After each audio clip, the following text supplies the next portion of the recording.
Hey, I'm Sarah, and I was just sent this 60-inch kitchen countertop.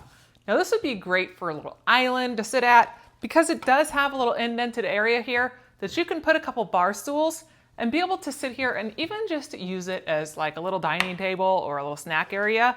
It is a nice little area for that.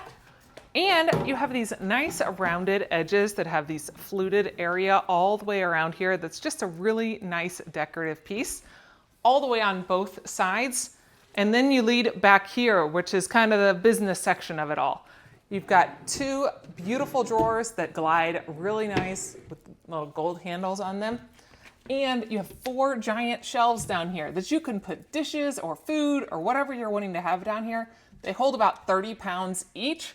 So you can put quite a substantial amount of stuff on here. And then with this faux marble on the top, it's nice and pretty. It kind of ties all of the coloring together.